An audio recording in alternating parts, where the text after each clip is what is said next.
this is a conspiracy. That's what this is. One big damn conspiracy! And everyone's in on it! I know what's going on. Did IQs just drop sharply while I was away? The person is smart, people are dumb, panicky, dangerous animals, and you know it.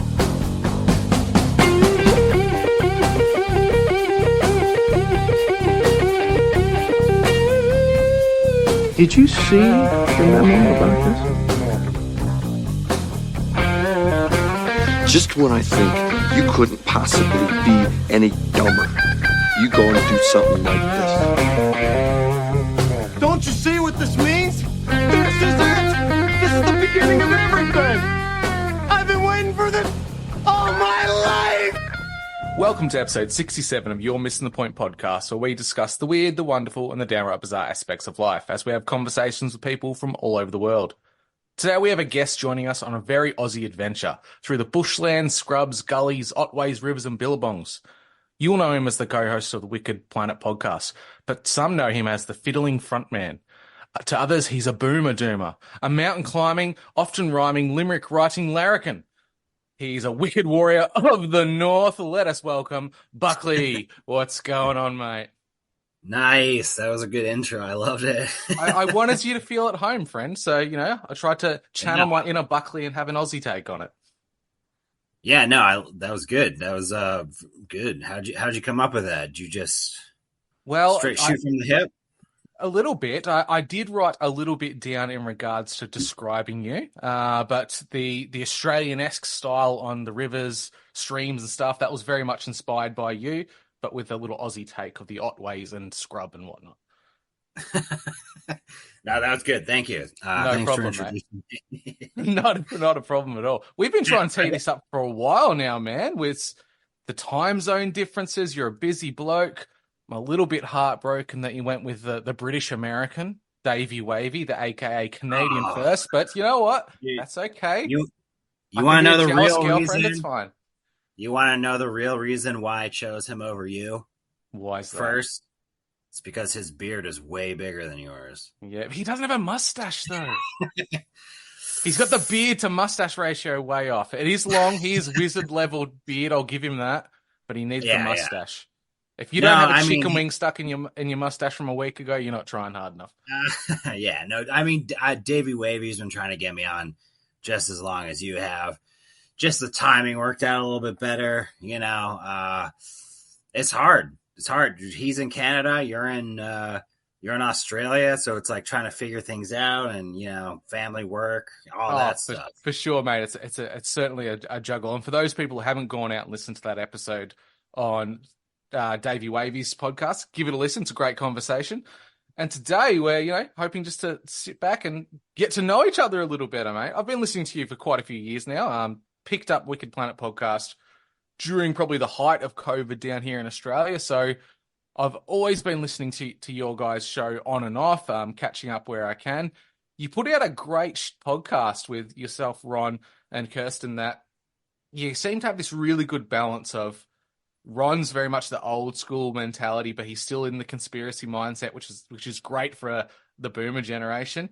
And you've got this younger kind of outlook and view on things, but you're not completely a left-wing type of beta cuck. You've got this really grounded approach to seeing the world, but you're not willingly going to go into every single conspiracy. You're very pragmatic in the way that you view things, which I find quite refreshing. Yeah, I think nowadays, you can't be full on board with everything. You have to have some skepticism. You have to have kind of that, even if it's 1% of your thought process. This is just how I feel. You still have to have that like kind of 1% that like anything kind of could be bullshit, especially nowadays with like the disinformation campaigns that's everywhere, the propaganda, the programming, the indoctrination, the ideologies that are being pushed from you left and right. No one can agree on anything. That's a big part of it. All this information's up in the air, and it's kind of like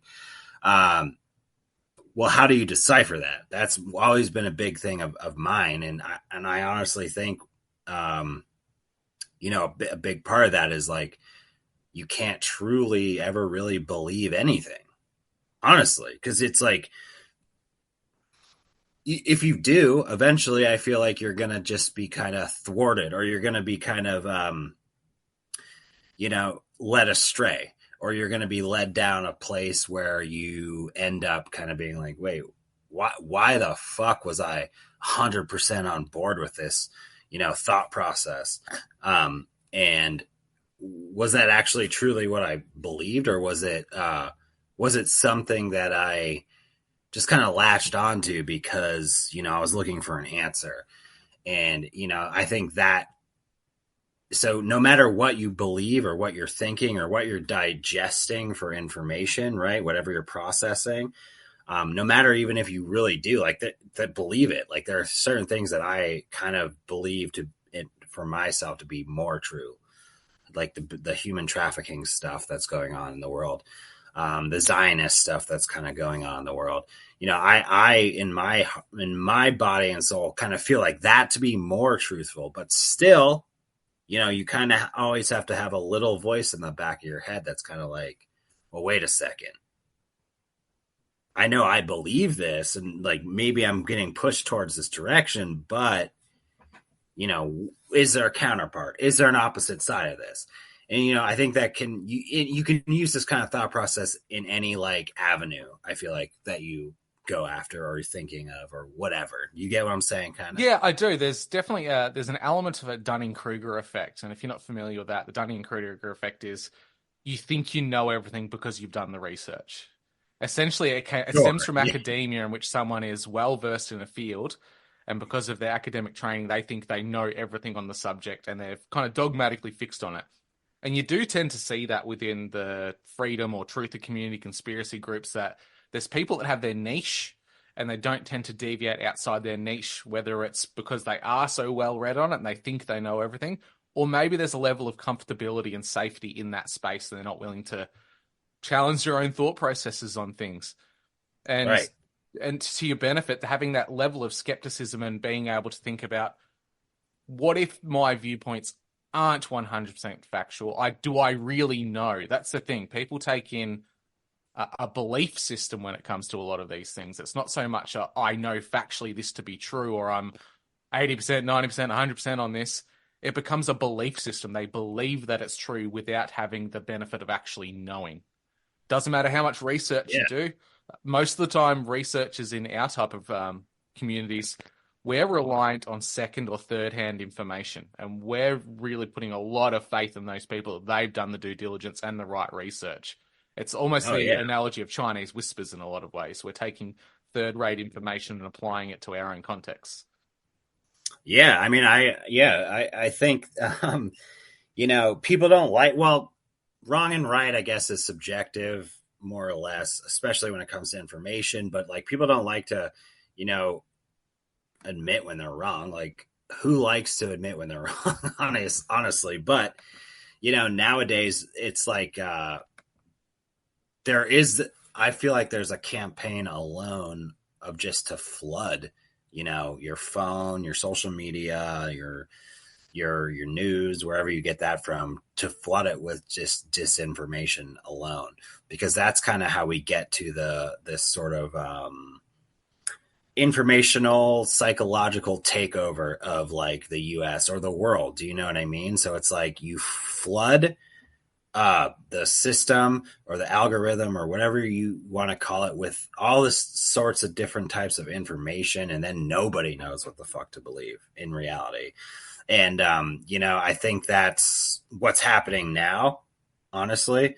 And I think that it's a psychological tactic of division, but it's also a power move to then kind of move in a solution.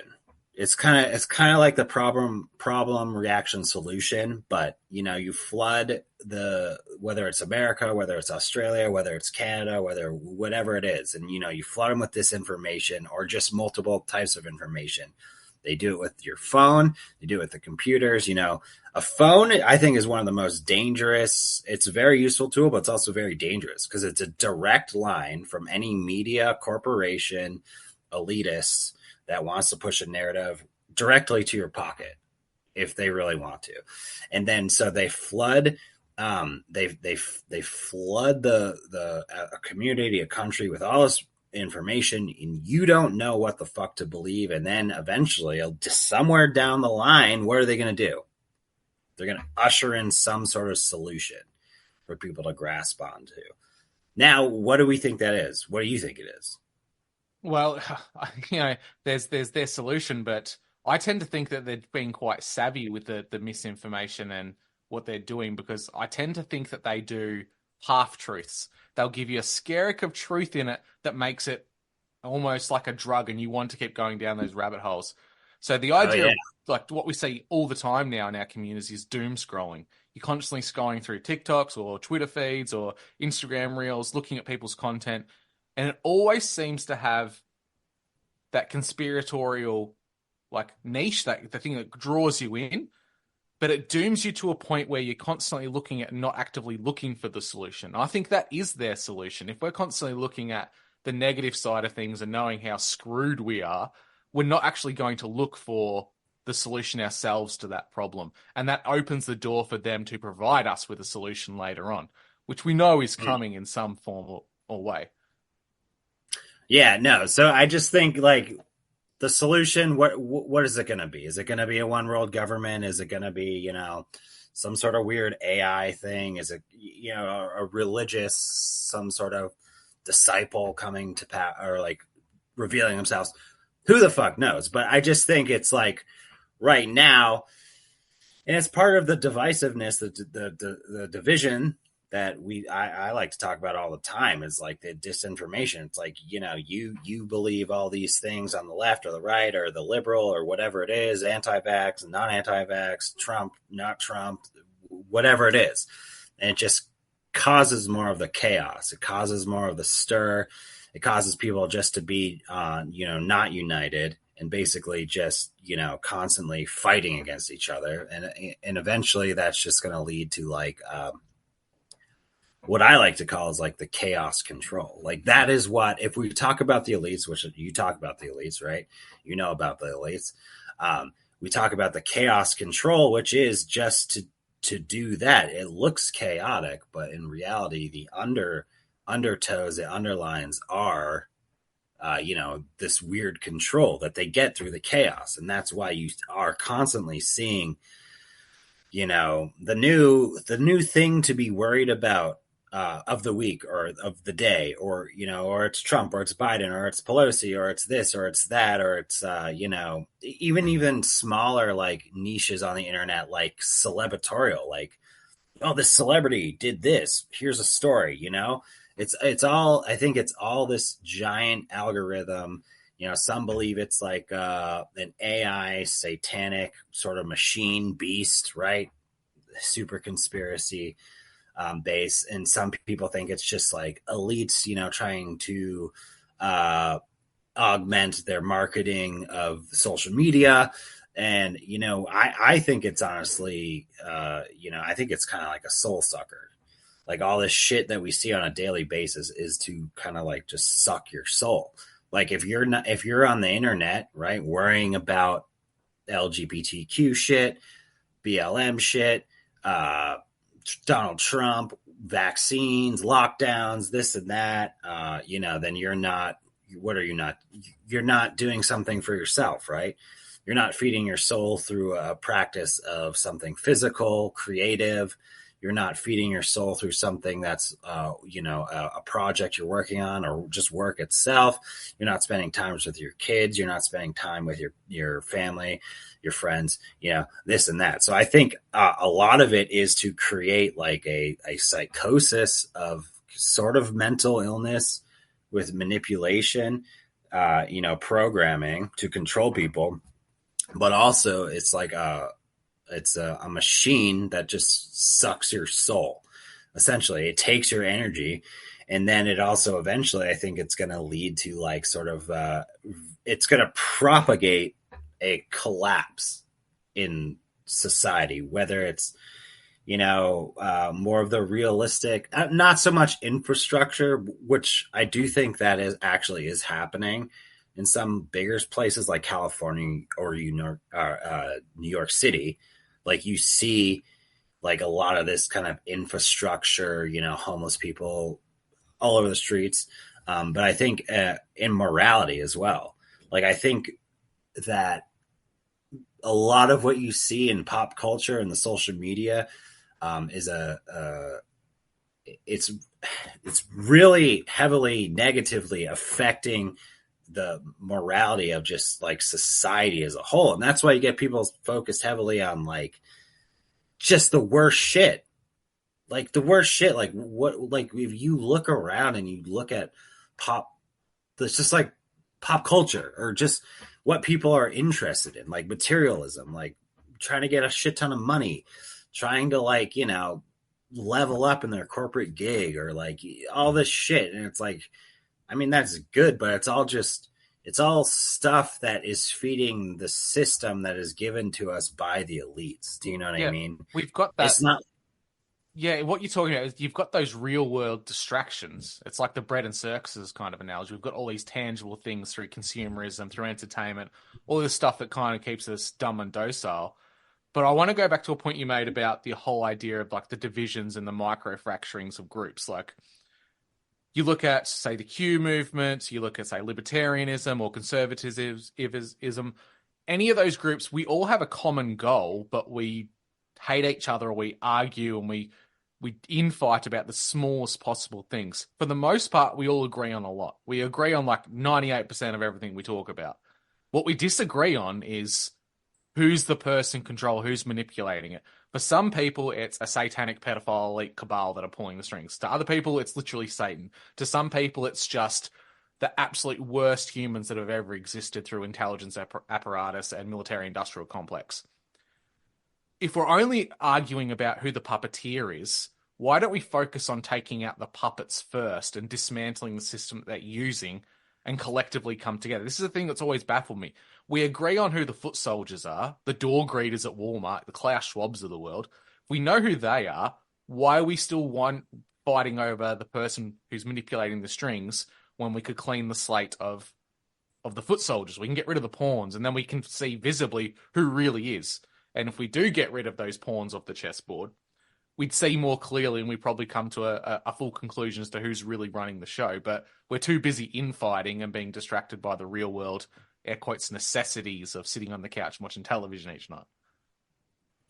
Yeah, I mean, and that's like kind of just like reinforcing what I was just saying, right?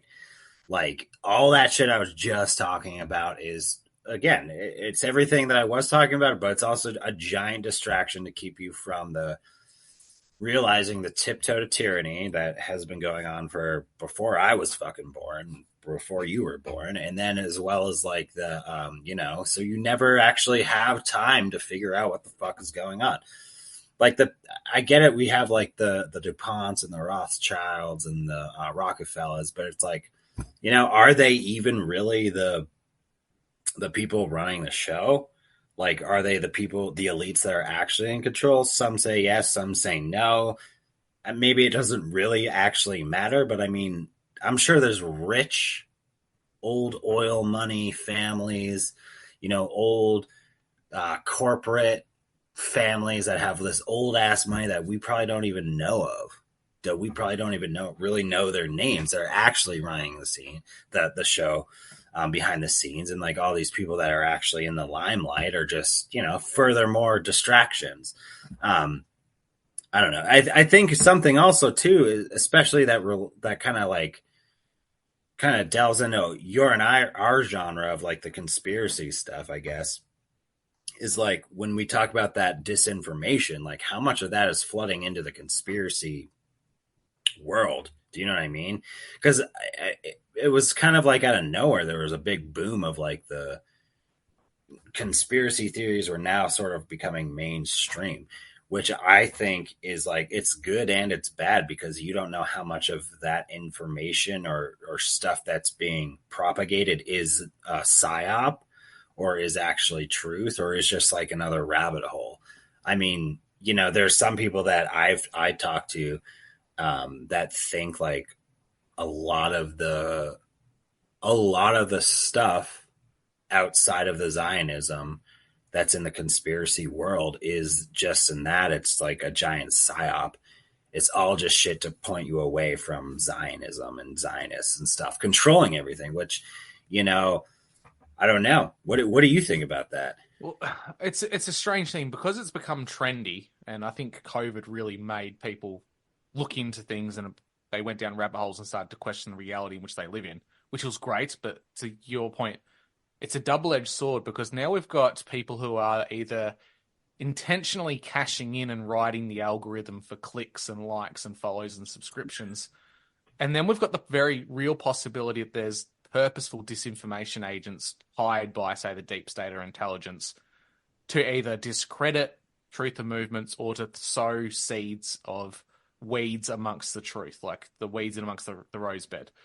And you see this a lot with, there's some very prominent people out there, and I don't like to name names on things, but you know who they are. They've got very big followings over a very short period of time. And you look at the content in which they put out, which isn't brand new. These are theories that have been out for a long time, but it's verifiable, at least from my mind, through a very quick search and a dig into what they're claiming. It's just blatantly not true. One of the big ones is Hollywood. All actresses in Hollywood are trans. That's a big one at the moment. It's very popular. Okay. Do I think it could be true based on some of the satanic stuff that happens in Hollywood? Absolutely. I don't put it past the elites of the world that every now and again there's a son that is raised as a daughter and becomes a prominent actress. Could happen, sure. All actresses are men, pretty hard to swallow. Another one is that multiple actors are playing the same person. There's one that went out recently, and it was Brad Pitt and... can't remember the other gentleman's name, but they were the same person, but it takes more than a 2-second look on IMDb or in films you've seen before yourself. They've literally been in the same scenes in the same films together. So, you know, there's some clear clickbait going on. There's some clear distractions. There's people, what I call discourse shapers, that I tend to think are funded by intelligence apparatus to kind of cling on to establish conspiracy theories and then put some sugar coating on top that's actually arsenic and kind of poison the well of ideas. Yeah, I mean, if anything, at least, like, you know, as much as there is the doom and gloom and like the elites and I think it's called, a lot of people call it like the black veil kind of mindset or ideology, like, and world domination of the elites and like, you know, satanic takeover, all that shit. Yeah. Okay. But also there's just like a lot of fucking hilarious shit in the conspiracy world realm. Like, just look at the Big Mike thing. You know what I mean? Whether or not it's true or it's real, like, it's still fucking hilarious. Or like, just like the stuff with like Obama, like blowing some dude, you know what I mean? Just like stuff like that. It's funny. And like, this is one of my favorite. I don't know. Do you know the birds aren't real? Yeah, I've heard this one before. Yeah. Like, I don't know like what's going on with that. I don't know if it's a real conspiracy theory or if it's just kind of like these like Gen Zers who thought it would be funny to make like a social media campaign based around this. But that in itself is like hilarious. Like, birds are government spy drones. You know, that's fucking funny to think about, in my opinion. But then it's also funnier to think about that if you go and do a little research, they actually do have bird drones that are like, you know, spy equipment. So it's weird. And this is what I'm talking about in the conspiracy world. You have this kind of crazy movement of birds aren't real that, you know, is saying that all birds are fucking government surveillance drones. And it sounds so far-fetched. And you know, they migrate and return to a mountain for maintenance work, stuff like that, you know, and then you actually go and do just a little bit of looking into stuff, and you actually see that there are surveillance drones that are birds. Well, there's an So element it's of like- truth to every story, right, though, Buckley? And that's the key. Right. It's how do you look at these? Like a lot of this stuff that comes out, it almost comes across as it's like a generational change in the truth community, because the 80s and 90s seemed very, very practical and dogmatic about finding the truth and sharing the truth. And in the span of a generation that kind of grew up with the internet, we became the shit posters of conspiracy theory.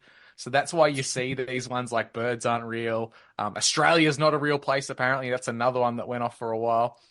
But there's elements but there seems to be an element of truth in everything.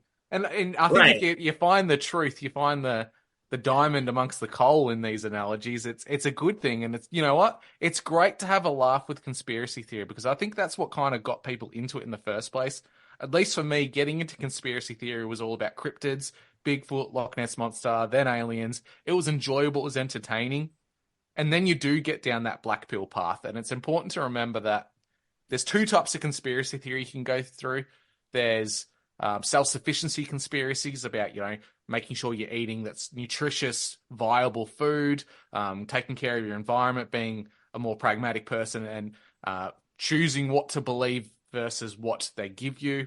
And then there's the conspiracy theory, which I call the fast food conspiracy theory, which is entertaining, but ultimately doesn't have a lot of substance. And that's your cryptids. It's your funny birds aren't real thing. It's good to have a laugh about, but as long as you know how to detach those two, like the wholesome meal of conspiracies that can actually help you with the stuff you find out versus the ones that are there for a laugh and a bit of entertainment.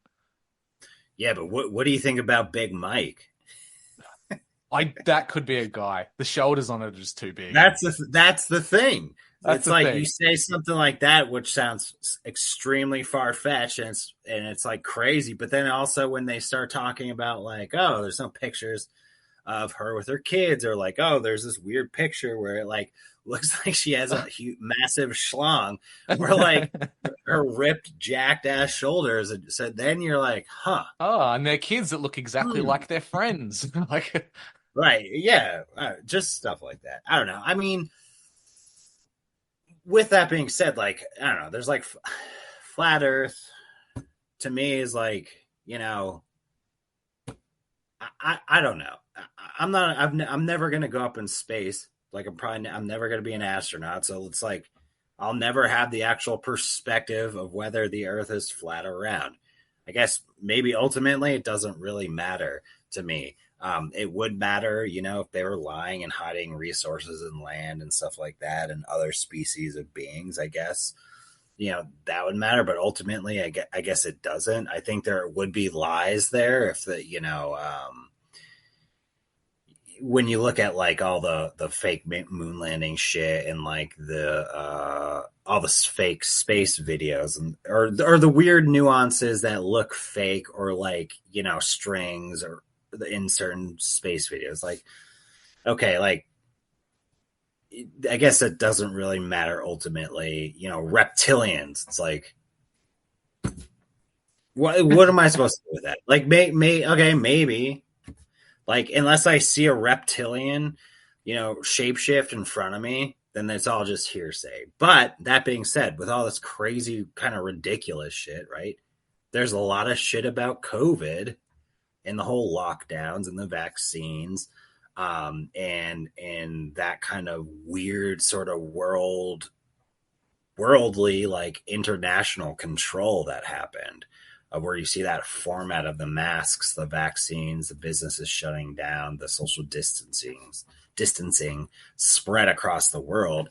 And, you know, and then you see the weird truths in that, right, that kind of pop out, and like that kind of conspiracy theory, you're like, oh, huh, like, because you're experiencing in real time, right?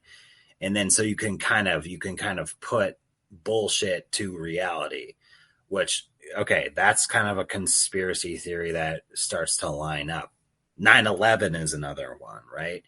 It's like, I was young. How old are you? 36. Okay, you're a couple years older than me, but so you were probably like 14 when 9/11 happened. Yeah, about that. Was it like Yep. was it like a big thing in Australia? Did they like I really can advertise it? I could vividly remember the night it happened. It was our summer at the time, so I was sitting in the lounge room sleeping on our futon because it was too hot, and had the TV on in the background, and I saw the planes hit just on repeat.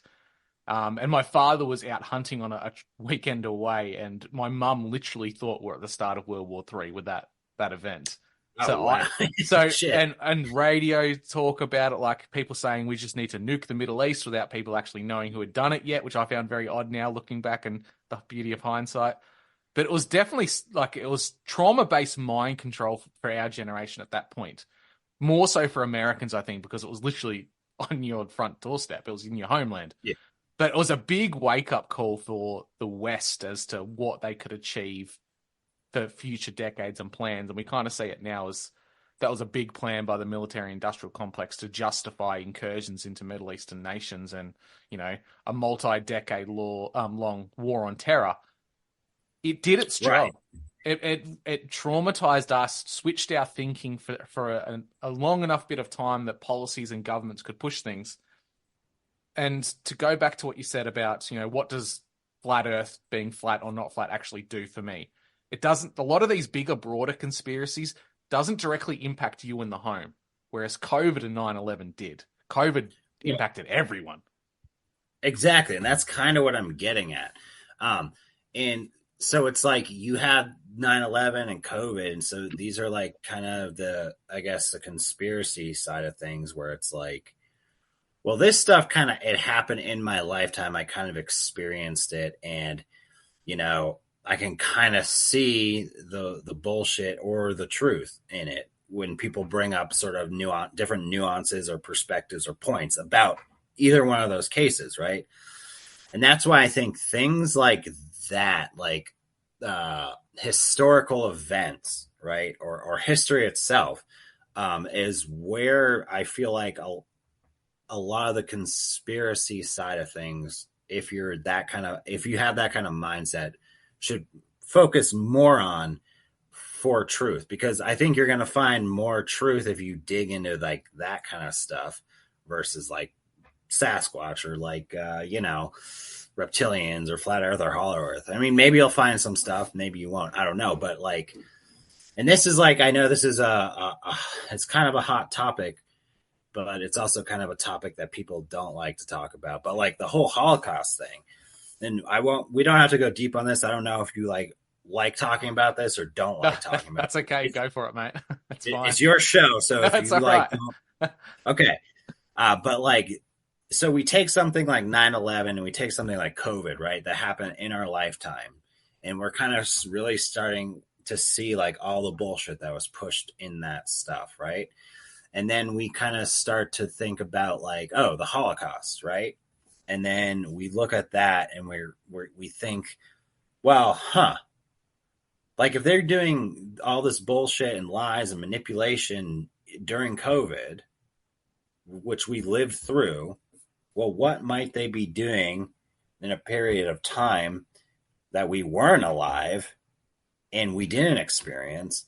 And, you know, they could kind of make up whatever narrative they wanted to. You know, I have a friend who he's actually Jewish, and he has some relatives that live in Germany, and they were over to visit not too long ago. And, you know, he was telling me he was talking to them, and they're old, like they're his it's like great aunt or something, or maybe great grand, something like that. Old relatives, they're older people, and they were literally saying like, yeah, you know, this talk about the Holocaust, it never was a thing. They told him this, and he told me this. He was like, it never was a thing in Germany.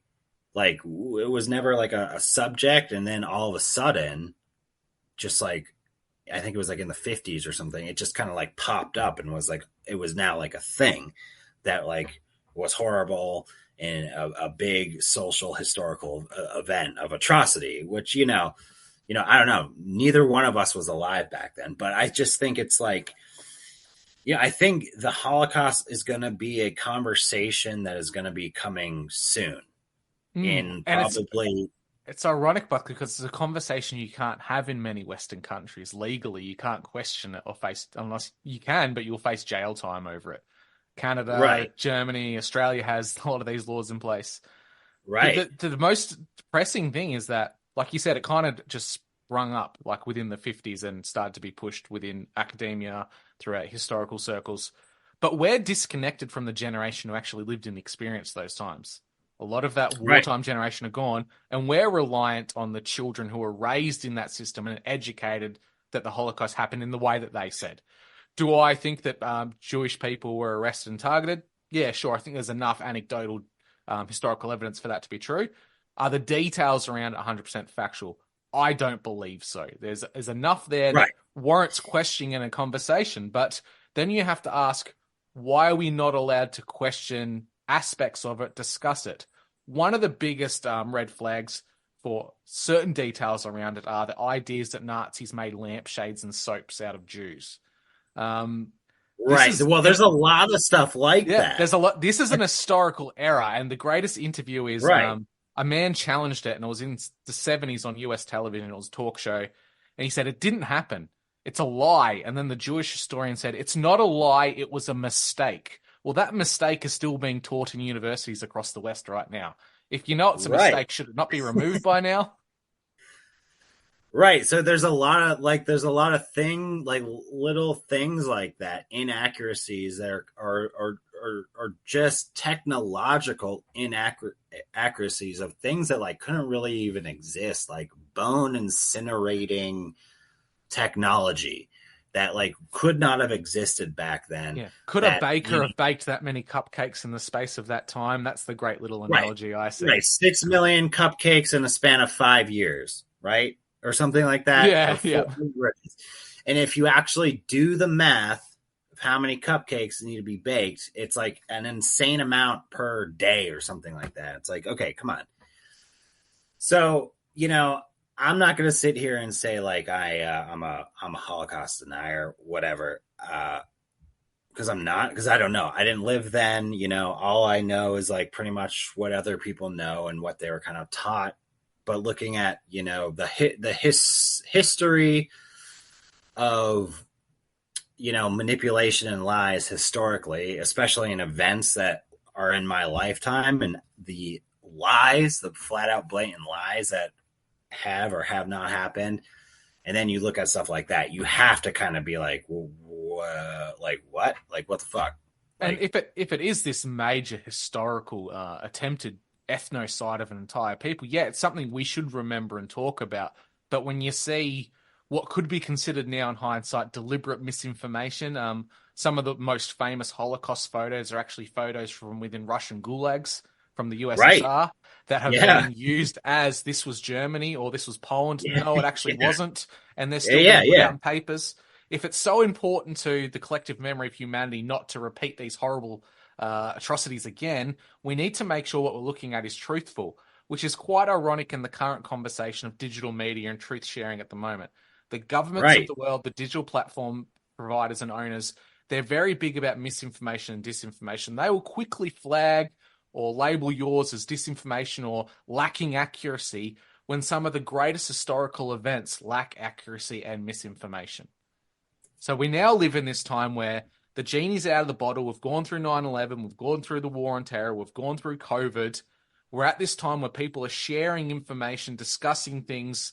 We're like Plato and the Greek philosophers like Socrates. We're discussing things, trying to find truth. And for whatever reason, the powers that be, whether it's government or corporations, they're trying to stifle our ability to communicate in a time when humans have never been able to communicate so readily and so fast ever. But why are they trying to stifle? It's just to protect us, Buckley. They don't want us with the misinformation. That's all.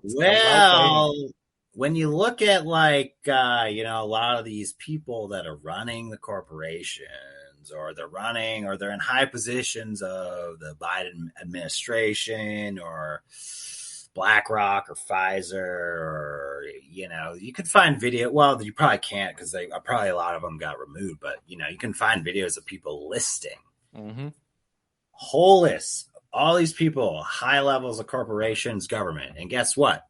Guess what the commonality they all have is they're Jewish and they have dual citizenship to Israel.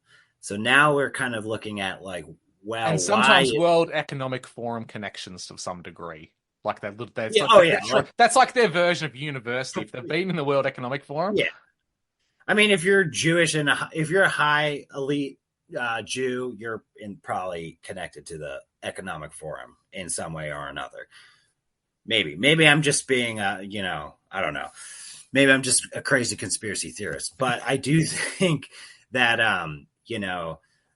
what we're seeing now with Israel and Palestine and also Ukraine and Russia, right? The Bolshevik Revolution, you could say it was the Bolsheviks, but, a lot of people say that it was basically just Jews that overthrew the Tsar.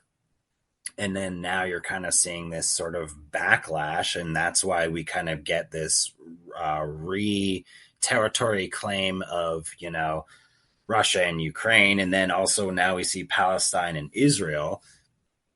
And you have to think like, well, out of all the stuff we just talked about, like all these world events that are being propagated or pushed out into the world, it's like, well, where is that coming from? Who owns the U.S. in reality? It's Israel, in my opinion. I mean, and that's where you get this terminology of like the ZOG, the Zionist occupied government. If you look at any politician or a lot of celebrities or these people at high levels of corporations, they all pay homage to Israel at some point down the line, right? And even and that's why I said this when the when the Palestine and Israel conflict kind of broke out. I was like, pay attention to who is kind of pushing out, pro-Israel, whether it's an individualized media source, whether it's a celebrity, whether it's a musician, whatever. Pay attention who's really pro-Israel. And then you're going to really start to be like, okay, maybe this one person that I thought was like a good source of information and perspective and content or whatever, actually, if they're kind of backing Israel or they're pro-Israel, you really got to start to question that stuff. So this is why I think like the conversation of the Holocaust is soon to be like on the forefront of a hot topic of conversation of the authenticity of it, because we have this heavy discussion of the Zionists, the ZOG, the Jewish controlled America, Jewish controlled world, basically central banks, Federal Reserve, corporations, BlackRock, the other one there, so we're starting to see that conversation happen now a lot, and I think that's going to grow. And then I think eventually it's going to move into the authenticity of the Holocaust. And probably because it's that if you make something illegal, you make something inaccessible, people will do it anyway. It's the whole idea of criminals. Criminals, just because you bring in a law, doesn't mean they're going to stop. Not that I'm making the analogy of people who question this as criminals, but in some countries you actually are, so kind of makes sense. The ideas of something that, like an event like the Holocaust, it occurred, let's just say with the what we've been told through history, that allowed the weaponization of words like anti-Semitic, racist. A lot of these words have been empowered to the point where you can't question the fact or ask questions about why a certain demographic has such a controlling stake in every echelon of power around the world. But if you were to change that demographic to someone else, you'd be asking questions. Let's pretend that it's not people of the Hebrew faith. It's the Swami, the native people of Scandinavia. The Swami seem to have the controlling stake in the banks in the world, the military-industrial complex. governments, for whatever reason, they're spread out in every major Western country and they're in echelons of power. You'd be asking questions as to why the Swami have so much control. Right. Wouldn't you? But if you change that to a 3-letter word, right, you're anti-Semitic, you can't do it. So they've monopolized the control of what you can discuss and what you can't, but that's backfiring on them with, I think, our current generation, at least anyway, because we grew up with the boomer generation as our parents or grandparents in some people's situations, and they told you the black and white established approach to how the world is, and that's that. You'd be hard-pressed to find a boomer at this point that isn't pro-Israel because of what they were taught growing up. But we're a little bit more open to this. We've had the benefit of the internet and having conversations, right? Yeah. Boomers, I don't know. I don't know if there's any hope for boomers, honestly, at this point. I know there's a few that, they're awake, if that's what you want to say, or they're not dumb and they're not completely indoctrinated. But I think a lot of boomers are kind of just like, they're just set in their ways, and they also don't want to, like, they don't want to deal with it. Do you know what I mean? They're kind of on their third leg of life or fourth leg of life or whatever. And they're in retirement now. They don't want to rock the boat. Like, they're just like, I don't happy it's done. I don't want to think about how basically everything I was told from a young age is a lie, and like how, the whole debt, taxation, loan system is just black money, magic, usury. They don't want to think about stuff like that, or how the Jews are actually possibly the people ruling and making everyone's lives miserable. They don't want to think about that. They're on their way out, which is fine. But for us, it's not fine. And do you have children? I don't yet, no, but I know you're a young father. So what does this conversation mean for you as a young father? Because we've got the benefit of, we were, air quotes, awoken right quite early on in life, and we've still got quite a long life to live, but also our children's lives and our grandchildren's lives. So what does this type of conversation mean for you now? We're not like a boomer who's had their kids, they're ready for retirement, and their time is almost done. You can see why they're so dogmatic in their views, because, it's the final quarter of the game and they're ready to sit down on the bench. We've still got the rest of the innings to go through. So what does it mean for you as a young father? I mean, ignorance is bliss, I think. The more you don't know about something that's like an evil, diabolical kind of situation or plan, like, you're probably going to be happier, right? Most likely. I just want the steak to taste like steak. Yeah. It's the Matrix analogy. You want to go back to sleep. Exactly. I guess for me, you have to think about, like, you have to examine and observe the world that you're in, the environment you're in, and what you see going on. And you have, especially if you have children, you have to kind of decide, like, if you're okay with that, right? Is where you're at now a point that you want to leave off at for your children, I guess, right? The world, or even just a mindset, in my opinion, because I do think a lot of the whole system of control that you're in, or you're indoctrinated into, once you kind of start to realize that's kind of a lot of horseshit, then it's kind of on you to sort of break out of that. It's like, you're either going to keep eating the fake steak, or you're going to, like, go eat the meal out, on the ship out of the Matrix with the crew. And it tastes like shit. But regardless, it's like, you kind of have to observe the world around you and then come to the realization, and then decide, what are you going to do to kind of start moving out of that? Like, a lot of people call it a tiptoe to tyranny, and you can kind of start to tiptoe out of tyranny, in my opinion. So if the tiptoe out of tyranny is a situation, like, you can say, even from, say, a political standpoint, that socialism and Marxism has tiptoed its way into the West over multiple decades, say 40, 50 years. So the argument can be made it's going to require just as much time to get out of that. So in the situation of blue pilling or red pilling yourself, staying in the Matrix or staying out, does our generation have to, just bite the bullet and go, take both pills, be purple pilled, And we have to be that transitional point for our kids to actually work their way out of it completely, because we're in a system that we're kind of, for all intents and purposes, trapped in, but we can be the stepping stone to break that chain. Right. And like, that's the thing, like change does not happen fast. Typically, if it's like a change that is worthy of any sort of note, like it's not going to happen overnight. It's going to be probably a long process. And, you know, especially like for me, because as someone that wasn't like, I always had jaded views of society, and because I thought a lot of it was bullshit and corrupt and fake before I even really got into conspiracy theories. And then once I did, I was kind of like, oh shit, like it really is kind of the way that I thought it was.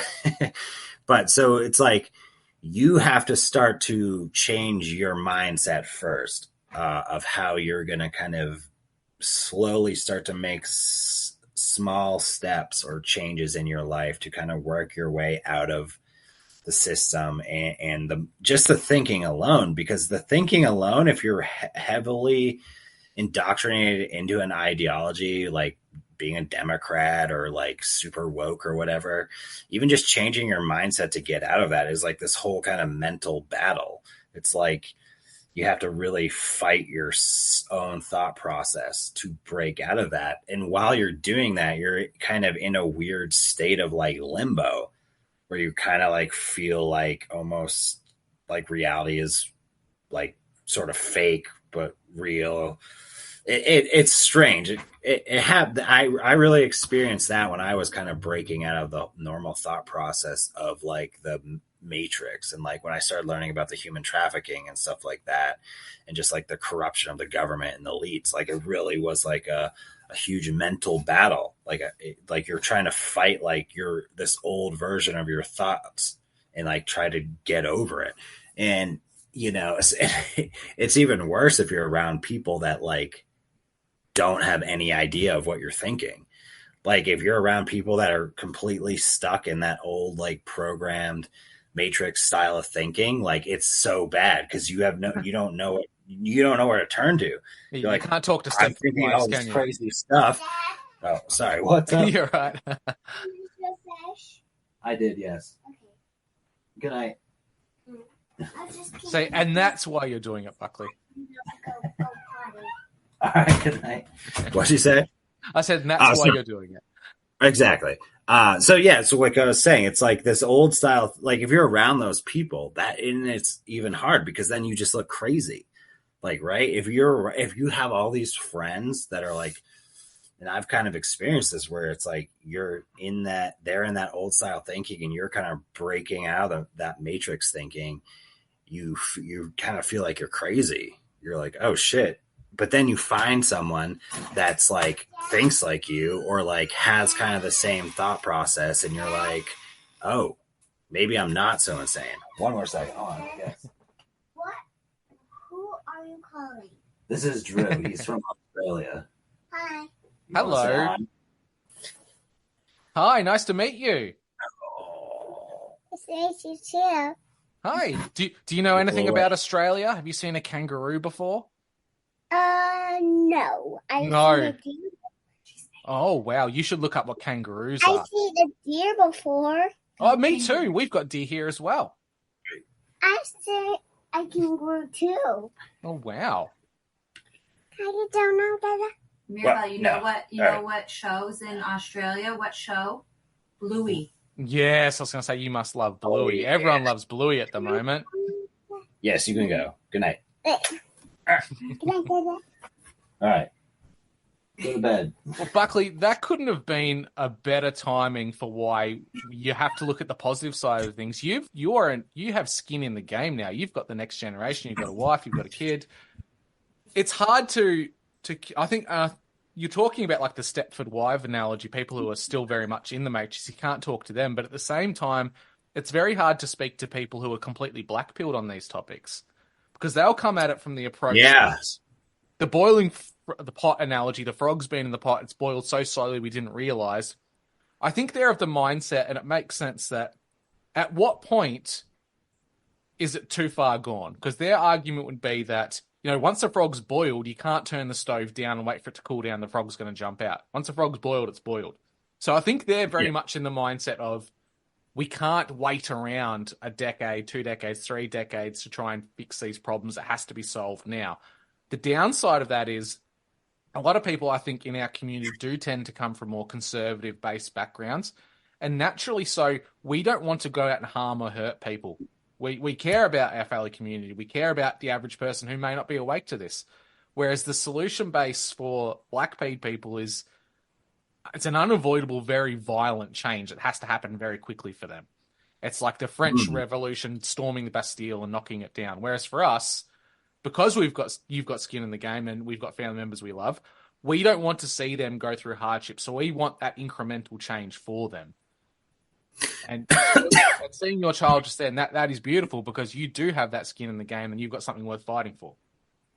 Oh yeah, like getting back to your original question of asking me, like, yeah, you want to start to slowly change things so like their future isn't gonna be this like, completely controlled world domination kind of future. Do you know what I mean? And like, I think a big part of that is changing your mindset and how you look at things, and then kind of slowly teaching that to like your children, because it's like, do I want them to just do exactly what I did and end up in the same position? Or do I want them to kind of know certain things, have this different mindset that's outside of that system that was created for us? Do you know what I mean? And then they can kind of already start to see that from the beginning, and then maybe they can make their decision of how they want to go about being as a part of the world and how they want to go from there. But like, I think a big part of everything that you do daily, whether it's, conspiracies or anything, is just mindset, hands down. And I think like the black pilled people that are just all doom and gloom, like I do get it. And I do get kind of storming the when you learn about this shit, wanting to go and tell everyone, right? Because you're like, oh, they need to know, like this shit's crazy. Like they have to know. And yeah, I get that because I did that. And, but you kind of have to realize that like, that doesn't do anything. First of all, you have to meet people where they're at, and that like these doom and gloom black pilled people, I get it, but also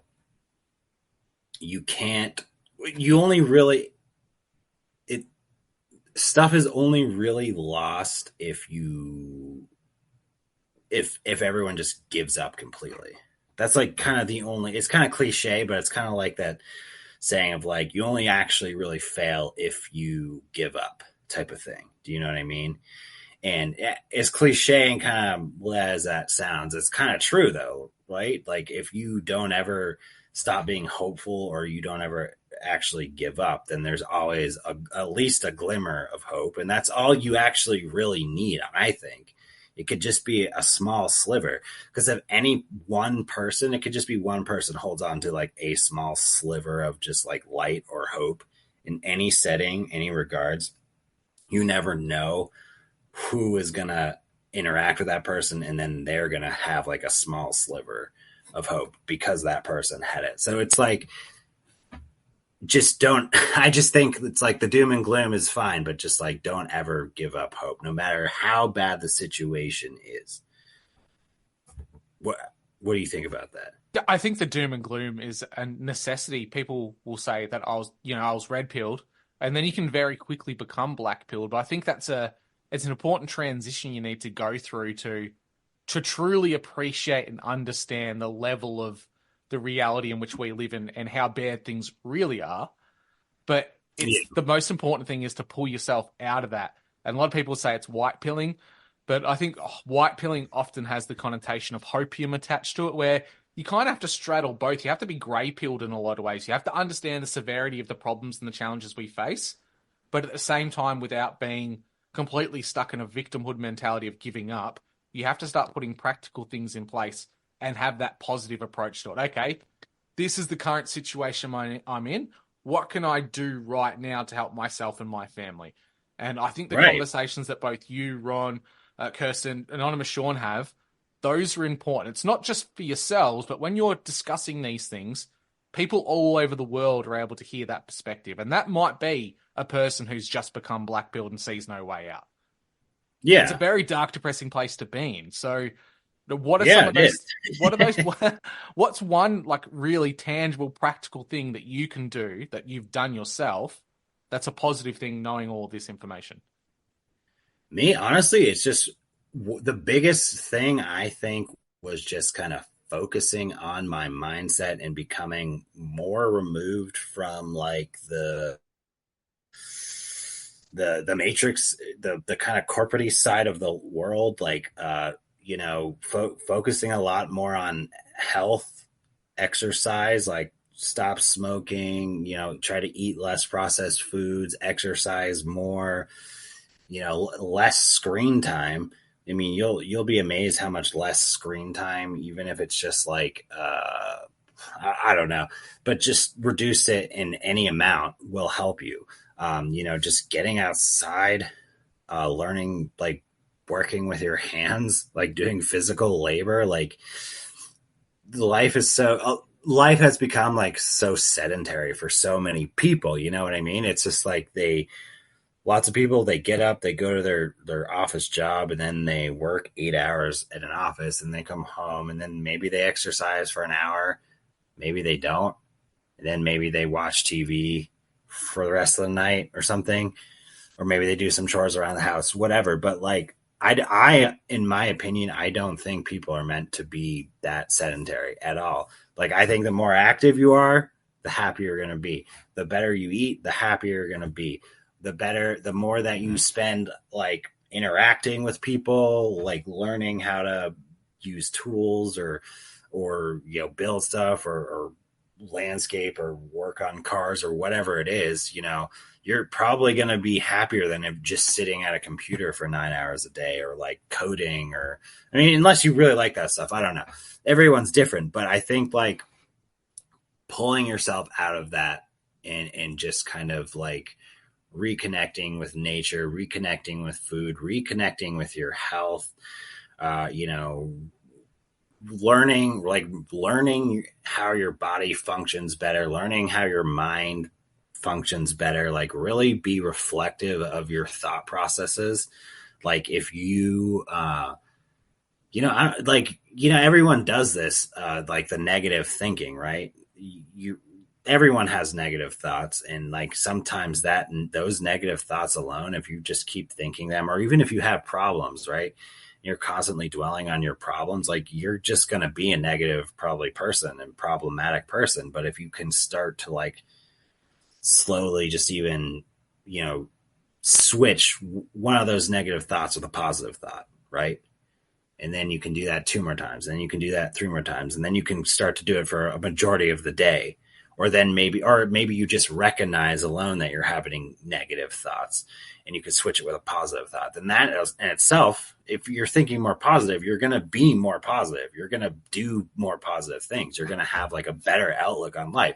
And in my opinion, I think a lot of life is like, it's like energy, like as hippie, whatever as that sounds. Like, I think if you are negative, and I've been a negative person, I've been, a miserable person, I've been depressed, and it's all fine. Do that. People go through phases and whatnot, or have different mindsets or experience different things. That's fine. Pull yourself out of that. And I think like once you realize that, like you as a human, I feel 100% have a ripple effect. So if you're going to be dwelling on shit and problems and negativity, then that's going to output into your life. And if you're doing the opposite, positive, good things, projects, goals, health, physical fitness, all that stuff, you're going to have a better life. Now, that's not to say you're not going to have problems, and you're not going to get pissed off, and you're not going to be negative, and you're not going to maybe have moments where you get mad at people or you get in arguments or have qualms. That's just, you're fucking human. But, strive to not be like that, and start to recognize when you are doing those things. And I think all that stuff, I know I just said a lot of shit, but I think all that stuff ultimately will help you kind of pull out of or just not even like give a fuck about like this matrix, these elites, the government bullshit, these celebrities, like this shitty pop culture. Like there's a reason like grassroots music, bluegrass and country is like making a comeback. It's because like all this other shit, it just sucks. It's not like authentic. It's not good music. It's overproduced. It's like got all these bells and whistles that sounds like robots, you know. It's so like I think if you kind of do all that stuff, you'll pull out and you won't give as much a fuck about that stuff. Even like all this shit, the problems that we talk about the elites and the governments and all that, the conspiracy theories, like it is good to talk about that stuff, yeah, because like there is a lot of truth to it and a lot of like issues of a government and overreach and stuff that are happening. But even like if you take some time and moments for yourself to remove yourself from that, to just focus on like your life and the positive shit and what your projects and goals, like I think from there, even if it's like a day, you're going to see a difference. You're going to see a small shift, because it's like literally if you put down your phone, literally you just like put down that stuff a lot, you know, a lot of the media content, you put that away, a lot of those issues melt away. They go away. And it's not it's what you're saying is absolutely true, but we've forgotten it as like a society that these are pretty old fashioned ideas, like where intention goes, energy flows, and misery loves company. And if you dwell on the negative, it's going to come back around. You're going to be stuck in that doom loop that you see a lot of people in. I love the idea that you mentioned that you almost need to take time for yourself and make sure you're doing something for yourself outside of the idea of talking about conspiracies. Like, it has the intention of being good that we're talking about it and spreading the message. But if your intention is you're going to change something and it's so important that you need to change something about it, ultimately that's not going to come around just by conversation. So you do need to put your energy and invest your time in something that's going to benefit you. And like you mentioned, I've seen and I've heard on the show, you like going mountain climbing, you like going hiking. That's your thing. You're out in nature. And to think that humanity has somehow domesticated ourselves over the last 1,000 years, that we're all inside, and the first thing we started to do to keep ourselves sane in houses was bring the outside in. We have house plants. We have pictures of nature. We have windows, which is a literal window way to the outside that we've kind of distanced ourselves from. We're looking at things we need to be in. Get out and do something. The biggest dopamine hits, which is quite ironic that the mainstream science says this in the academia of education now, classrooms that have real plants, natural wood tones are warmer and inviting, children thrive in. Even better if they're outside in things like bush kinders or forest kinders or schools and things like that. We're meant to be in nature, and it's not a hippy-dippy go hug a tree thing. It's just what our brains are hardwired to do. We're not supposed to be in a cubicle looking at a screen for 12 hours a day. We're not supposed to be doom scrolling and looking at conspiracies all the time. You have to strike that happy balance. And you're someone who seems to be doing that, Buckley. So hats off to you, mate. Yeah, I mean, look, I think nature, especially if you put yourself in a challenging situation in nature, like you'll realize that like nature doesn't give a shit about you. If you're out in the wilderness, you're going to look out. If you're looking over a cliff and it's like a 30-foot drop and there's nothing but woods and you're by yourself, like you're going to realize if you fall, like you're dead, basically. Like no one's going to come to save you. Maybe someone will come to save you, but you know, and it just kind of, it humbles you. It kind of gets you back to that point of like, oh, like all my bullshit, like it does matter, but it also kind of really doesn't matter, because like, there's something much bigger than just me or all of us, I guess, in my opinion. And I think like, you know, the more you kind of get back to those kind of roots, like the better off you're going to be. Like, honestly, one of the biggest shifts for me as a whole was getting out of the office jobs, started landscaping. Now I'm doing carpentry. You know, I've been building a dock for the last week. I've been on a lake, building a dock outside by the water, in the water, because you have to build the dock. And like, it's great. It's one of the best things I've done in a long time, because you're just like outside working, doing physical stuff in the sun, working, you know, cutting shit, building stuff in the water, like it's just refreshing, reconnecting with nature. I think it's super, super, super important. And especially in the digital media age. Hindsight's a beautiful thing, especially I'm in my mid to late 30s now, just 36 year. God, I don't know where the time has flown. But I got into the hobby of like growing my own, having raised garden beds, producing my own food during COVID. That was a big gateway for a lot of people. But I just got into the point of just gardening. And it seems like a really old man or old woman thing to do. But establishing a garden, a native garden in Australia that attracts our bees, our birds, our life style, that's a big hook for me. And if I could go back and do it all again, I would probably be a landscape designer and be out there doing that for people. And you don't realize how much it is good for your soul.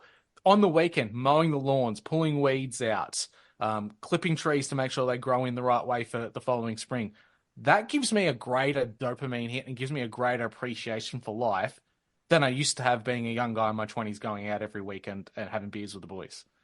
You don't realize how much of an old fuddy-duddy you become when you actually see the things that are valued and should always have been valued. Yeah, but I think like that mentality of like going out with the boys and the weekend warrior and partying, I think that's like some weird societal kind of like push too. Like, you know, and it kind of is like part of the demoralization campaign that I think it's like that's kind of being pushed on humanity. It's like, you know, like folk like go out and drink, party, have fun, do drugs, all this shit, like bang a bunch of chicks, all that and this. You know, that's what really fun is about. You know what I mean? And then it's like, yeah, I did that. And it was like, I guess it was fun. But looking back, I'm like, Jesus, I kind of like just wasted a bunch of time. You know what I mean? Just like drinking or like partying when like, you know, maybe if I even reduced that by like half, I could have like been doing something else. So, but I, you know, I think you see a lot of that in like media, like movies and stuff like that. I mean, commercials, like what are TV shows? It's like, what are they doing? Oh, you go and have drinks with your friends. Oh, you work in a movie or like TV shows. What do the characters do? They have jobs and then they meet up and they drink, and then funny things happen or like a scenario happens. But, you know, so it's kind of pushed through culture too, which, you know, if you want to get super conspiratorial, you could say, you know, it's planned or whatever. Well, I don't fucking know. But look, I've actually had this theory about Friends. Friends is one of the biggest sitcoms ever. It gives an unrealistic idea of what friendship's supposed to be about. They're around each other 24/7. They drop everything at a dime. Like they have their day job, they leave work, and they're constantly with their friends. In the reality of life is, you go to work, you might be tired one day. You've got to look after your kids. You've got to do something. You might have to work on your car. You can't always be around friends.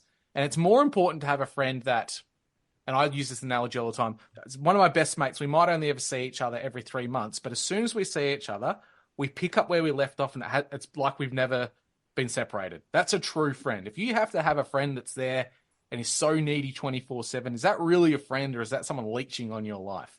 And I think that's the idea that's sold through these sitcoms and these comedies, is that you have to be having fun with your friends all the time. And it's just so unrealistic.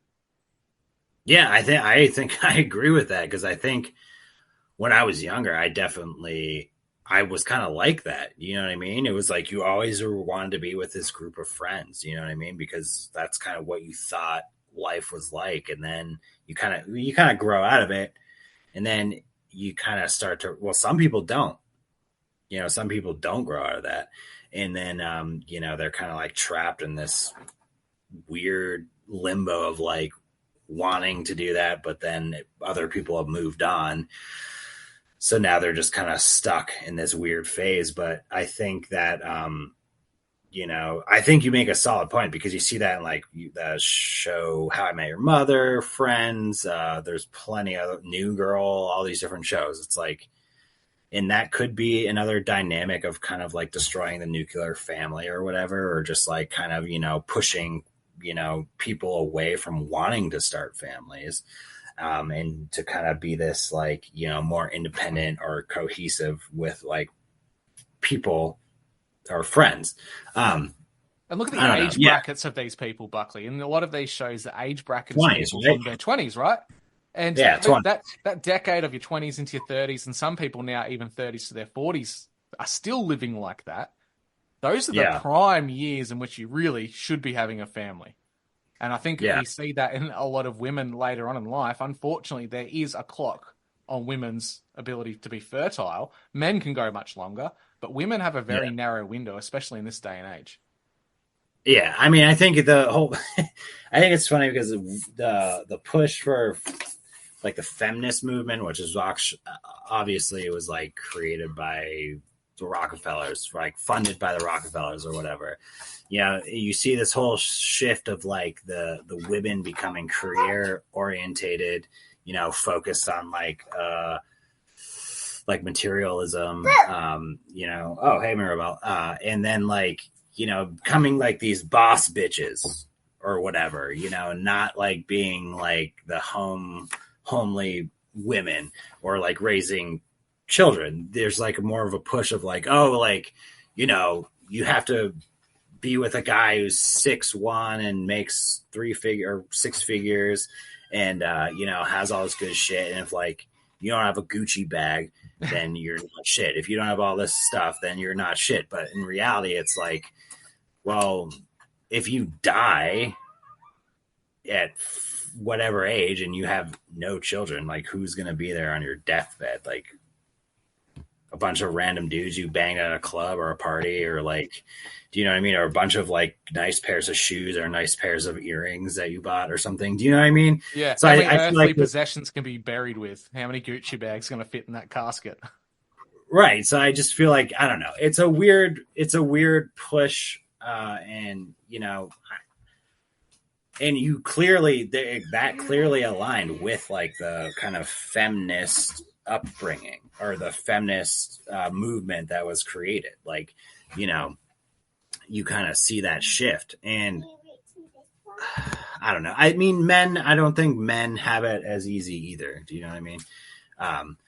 Because there's like that whole kind of divisive split of like men versus women that kind of started to show There's up. been the culture, gender war, psychological warfare on both sexes, but it's been played different ways. That's a definite.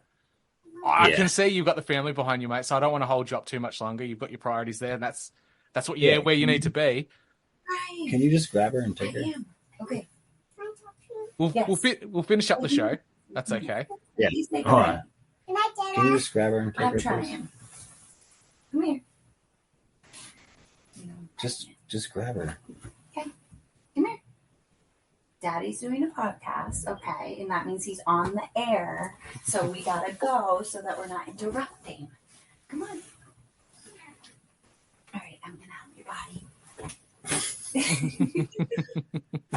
Oh my gosh. All right. All right then. Can you close the door? Thank you. Anyway, yeah. I mean, what I was saying was like, I think you just see that kind of, yeah, that's another one of the divisive division tactics that has been, you know, evolved throughout the years of, you know, kind of dividing men against women. And then a big part of that is the masculinization of women, or the kind of the defamilization, that I don't know if that's a word, of women, you know, bringing them from like kind of the family orientation to more of like the career and, you know, materialism and stuff like that. But it destroys the yin and the yang approach, that there has to be two pieces that fit together. And if you're trying to turn one of those pieces into the other, you end up with a black circle or a white circle. It's not a male and the divine feminine, divine masculine. It's now the divine masculine via the approach that they've put on through feminism. Men are trying to be women in a lot of ways, which, or vice versa rather. And we actually see that now with the blending of what it means to be a gender. Yeah. I can always remember two genders, and now there's like 32 or 76 or whatever the hell there is now. It's a wild time to be alive. Yeah, it's crazy. I don't know. I mean, I did have a question for you, though. Yeah, mate, go for it. Did you ever play rugby? No. So I'm in Victoria, where ours is Australian rules. I don't know if you've ever seen that. It's like a combination. Aussie rules. It's like a combination of rugby and basketball in a lot of ways. We bounce the ball, kick it. Don't you also have to like pass the ball. Handball. Yeah. So I'm from the state that invented the game of Aussie rules, where up north in Queensland, New South Wales, that's rugby country. We don't really play rugby down here. Ah, okay. Yeah. That's fine. Well, I was just at because I played rugby in like high school and in college, and we had an Australian coach. He had moved here from Australia, so he was like one of our coaches. And we also had a New Zealand coach, which is like, New Zealand and Australia are like two big rugby countries. Yeah, so it still spins me out. When I went to the States, I saw how big rugby was in a lot of places, and it still seems so bizarre because you're an NFL country. But that in itself is pretty much rugby with padding, right? Right, yeah. No, I mean, I played rugby. I thought it was awesome. I loved it. But our coach, he would sometimes make the Australian. He would sometimes, when we were like warming up for a practice, he would have us play Aussie rules, like football. So we would do the hand passing and like the bouncing and like the kicking and stuff like that. So just wanted to ask you, but not a worry at all, man. Isn't it a bizarre thing trying to bounce a football that's not round? Yeah, I don't know. It was weird. The physics on it are very strange. Once you figure it out, it's okay. But to bounce a NFL-shaped football, which isn't like an egg shape, and make that bounce back up to you, it's a very different approach to what a spherical ball is, that's for sure. Yeah. So what do you like to get into in Australia? I don't have a lot of time. Fishing, hunting, gardening, like I said earlier. I'm restoring a 65 Ford Falcon, so I talked to Ron about that quite a bit. But I used to play basketball quite heavily when I was younger, but I kind of gave that up. There's a lot of politics with local sports around here that just takes away from the fun of it. It's in everything. Yeah. Nice. Did you ever do any like isn't Australia like don't they have like the most deadliest snakes and spiders and stuff like that? Yeah, we've got 8 of the top 10 most venomous snakes in the world. Jeez, yeah, that's crazy. But I always get the idea from people overseas that Australia is this kind of dangerous, like death world of all these creatures.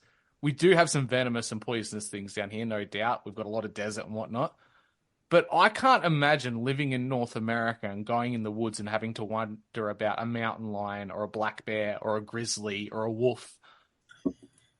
Like, we don't have that. We've got a kangaroo that might pop past us, or a potty melon, or a koala in a tree. We don't have to worry about like large scale predators. Yeah, we have black bears and coyotes. Mountain lions are kind of up for debate. Like, some people say they've seen them around here in New England or New Hampshire.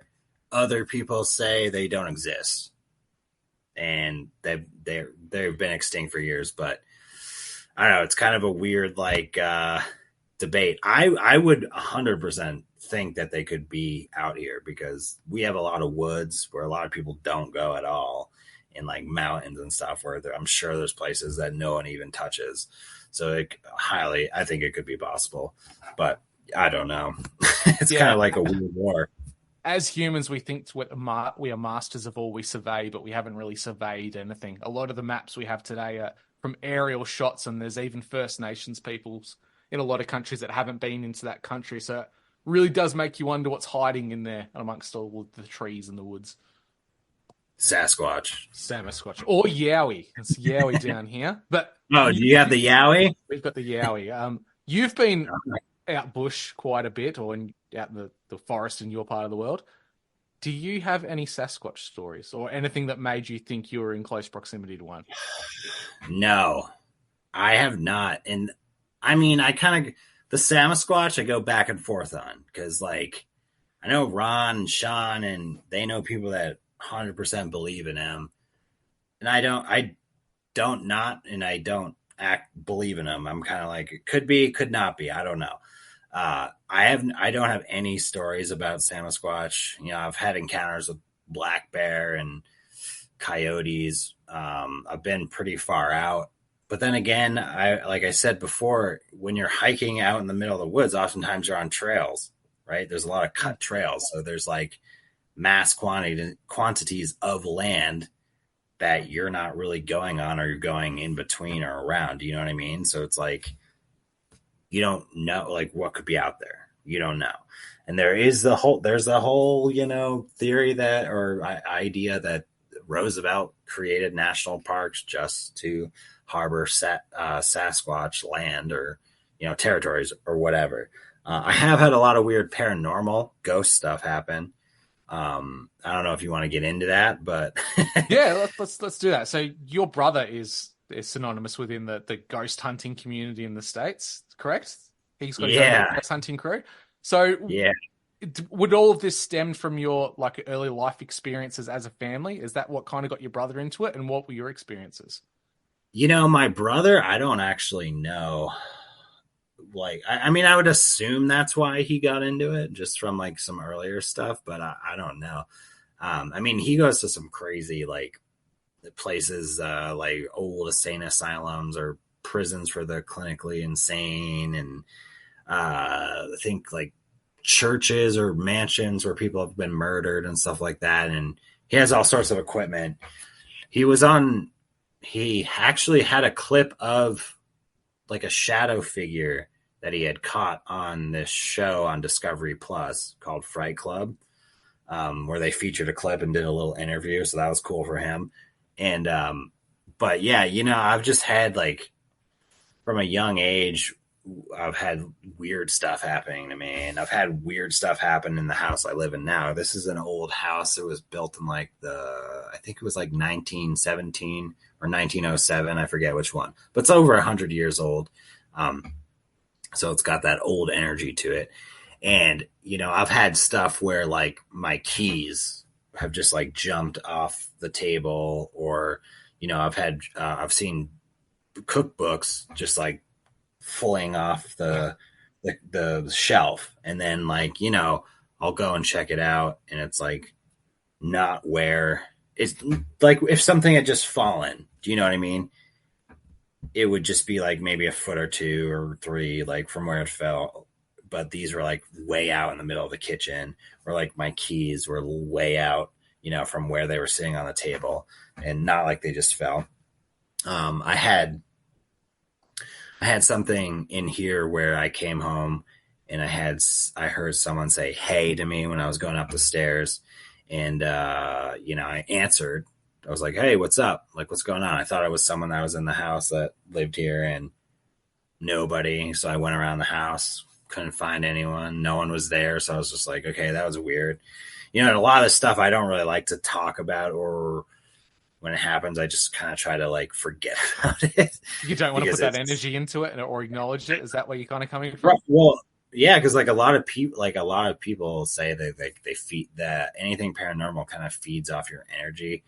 And I don't know the logistics behind like how people are more susceptible. Like, you know, there's kind of like people that are supposedly more susceptible than others to like paranormal stuff. I don't know the logistics behind that, but like, yeah, when something like that happens, I literally try to like kind of pretend like it didn't happen, or just like really change my thought process immediately away from it. And just I don't blame like, you, man. That stuff would freak me out. I can. This is where I kind of come from. If it was paranormal, or it was like a Sasquatch or an alien came down, I've got some kind of physical reaction to that. I could punch it, I could kick it, I could run away. A ghost, you can't do anything to. That's just the scariest kind of stuff you could come across. I had a question in regards to you know, the ideas of intention. You're putting the blinkers on, not trying to feed it. Would you say what's happening is more to do with the physical location, like the house being so old? Is it that you were, say, more open to this stuff earlier on? Or I do believe that you actually have some Native American ancestry as well, don't you? I'm sorry, you completely froze. Oh, and you froze there. That's okay. Where did I get to? Can you hear me? Yeah, you can. Okay, you said I had a question for you about like your intentions. Oh, okay. I'll rephrase that. Okay, so there's a lot of schools of thought on this, whether it's you're open to it in the first place as to whether you encounter this stuff. It could be a physical location. And then some people tend to believe it's got something to do with your bloodline or your lineage. And from memory, I do believe you've got some Native American ancestry, do you not? Yeah, so I have Mexican, Native American. So I have Native American from a little bit of Native American from New England, and then Native American Mexican from out west, like Colorado, which, you know, Mexican Native American out there, it's kind of like Native American. It's this weird like bleed over where you're kind of both, if that makes sense. Yeah. Because I don't know how it ended up like that exactly. Just might be as close to the border, but like, you know, they're Latinos are essentially Native American. Like they have Navajo and Apache, a lot of them. And that's kind of what I have from out west. And I've heard the same exact thing, and maybe that is part of it. But you know, the thing is, dude, like I've been ghost hunting twice. Once with when my brother came up to visit at Ron's garage, and then another time at Ron's garage when Andy from the Deep Share and the New York Patriot came up to visit us. Do you know those guys? Yeah, I'm good mates with Andy. Yeah. Oh, okay, yeah, they came up, and so that was the only time I've actually like sought it out. So, every other time that I've encountered it, my intentions are never like It's just randomized. It sought you out. It's always something like that. And the two weirdest things that happened was actually with my brothers when we were super young. You know, in New England, there's a lot of these old townhouses and meeting houses that were like, you know, built kind of around settlement times. So super old. Supposedly, you know, there was this area that was super like haunted, high activity. My mom was doing a play there. They were having rehearsal. We were really little, me and my two brothers. And they're like, go in this room, close both the doors, say, come out, ghosts. And, you know, the ghosts will come out. And we're like, okay, whatever. Haha. So we go in there. It's a long room. Close one of the doors. We're too afraid to say, come out, ghosts. And we're too afraid to go close the other door at the end of the room. So my oldest brother, eventually, he says it super sarcastically, like, haha, like, come out, ghost, like, ugh, or whatever. And the light immediately goes out. As soon as he says it, we all freak out. Like, we are struggling to open the door. We run out. We interrupt the whole rehearsal that's going on for the play. It's like a whole thing. It shuts down. One of the actors goes into the room, and there's a single light in the middle of the room with a pull chain, and he just pulls it back on. That was like one of the weirdest things. And then the weirdest thing, I actually saw something, and we were visiting some friends in Mass. They restored like an old house, like remodeled it, the inside or whatever. So we're hanging out, drinking, cooking food. I think we went out on the boat. We came back. We're cooking more food. I maybe had like, a couple beers, whatever. I wasn't like wasted or blitzed or whatever. But throughout the day, the young girl who's probably like 4 or 5, who's not my daughter, one of our friends' daughter, she's repeatedly heard and seen going in, like, we can hear her from the attic talking and playing, like up in the attic. And she's like talking to something or someone or to herself. It sounds like she's like having a conversation and playing and blah, blah, blah. It kind of gets a little weird. And the mother's like, hey, like, come back down. So come downstairs. Like, what are you doing? So she comes downstairs, but then eventually she ends up going back upstairs in the attic and doing the same thing, blah, blah, blah, talking. So there's a weird lull in the day where like everybody pretty much goes outside. I'm inside just like sipping a beer, watching what's being played on the TV. One of the dads is in the kitchen, just like kind of cleaning up. The little girl's back upstairs in the attic doing the same thing, talking. And then like she's playing with someone.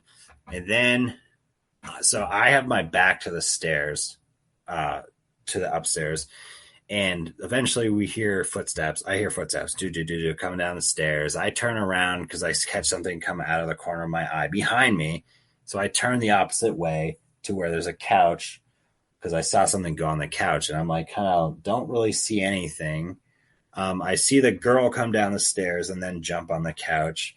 And then I catch something out of the other corner of my eye, turn around, and when I look, I see this like black, massy, just kind of like smoky, shadowy thing kind of weave like from the end of the couch around this pool and then disappear around the corner.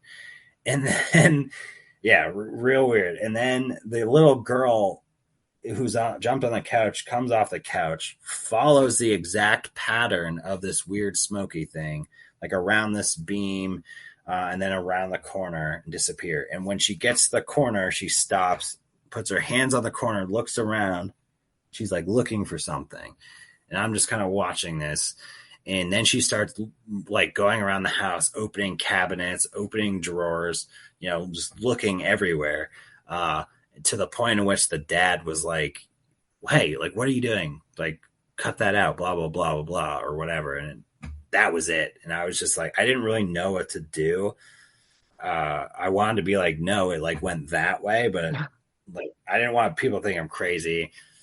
I told my girlfriend who came in and because she had to feed her daughter. And I was like, hey, like, don't tell anyone, but this is what I just saw. And what do you think she does? Told you crazy. She immediately tells everyone, hey, guess what Tristan saw, blah, blah, blah. And I'm just like, okay, sick. But anyway, yeah, so that was probably the weirdest thing I saw. And my brother told me, like, because he was like one of the only people I actually told about it, because and he was like, that's a pretty normal thing to see. That's like an apparition, I guess, of something you see pretty often, or has been seen pretty often. But yeah, that was probably the weirdest thing. That's crazy. Have you ever thought of the implications of ghosts for the next century that are going to be Zoomers or millennials? And someone will be in their house in the future and they'll just hear you randomly, it's Brittany, bitch. Or an apparition doing the floss or the gritty walking around the house. Yeah, like a TikTok dance. Yeah. Having a ghost being offended because you haven't used its right pronouns. Then you'd have to answer back, well, you are, was, and were because you're dead. So you should probably leave the house right now. Speak ghost. Ghost penises from the trans people that cut them off. What if that creates like an entire generation of ghosts because they're no longer attached to the rest of their physical body and they're stuck in this mortal plane because they've cut their dick and balls off?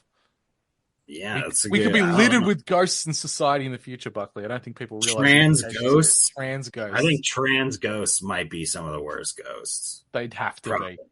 They'd have this rainbow apparition thing going on where it looks like it's almost like the rainbow effect from water and sunlight. So it'd look quite good, but then it'd be really annoying and purple haired at the same time.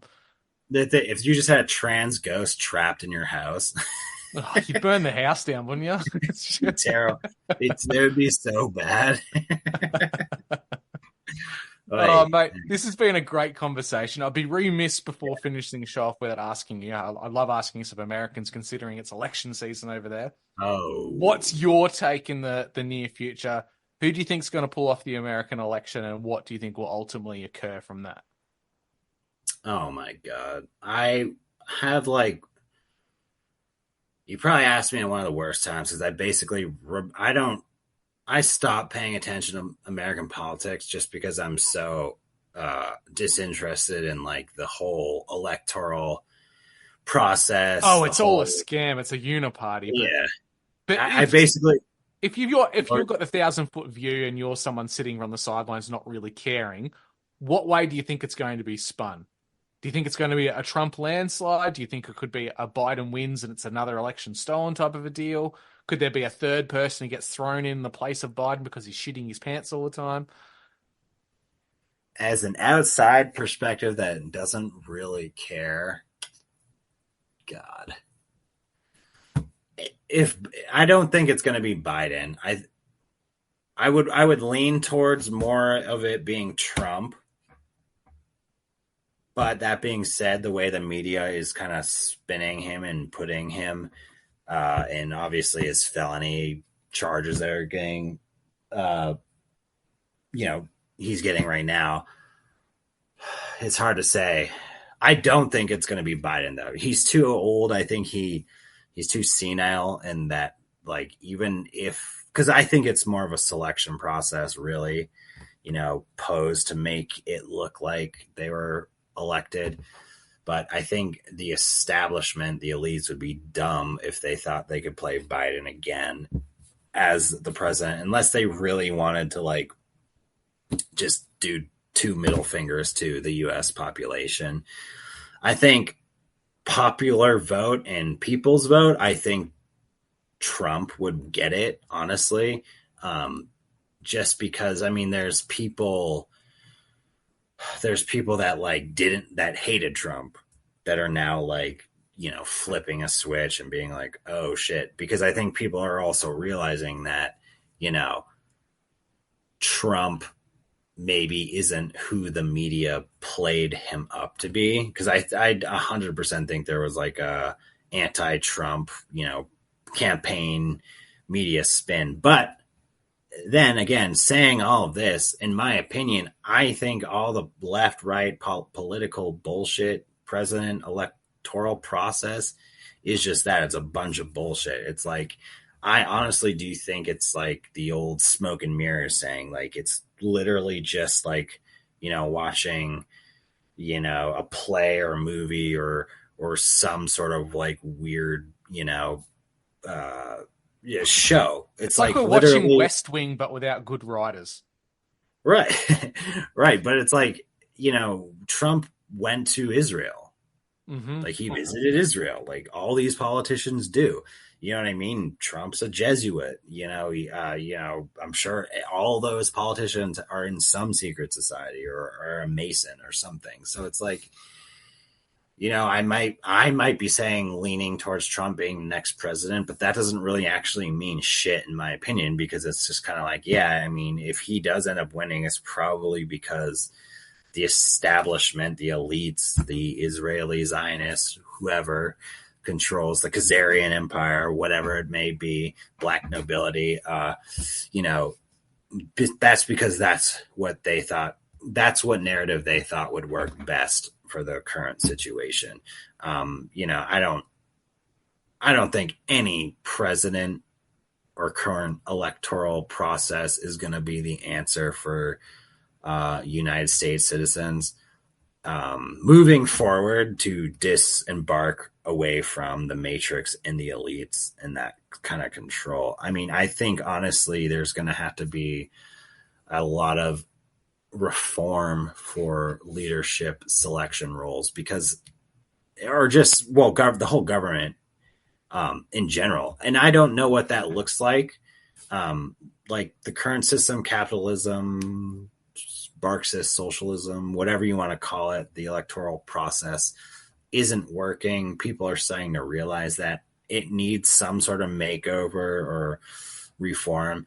I don't know what that looks like. I think a big part of, you know, the other side of questioning that reform to these systems is that people get wary because they're like, well, if not capitalism, then what?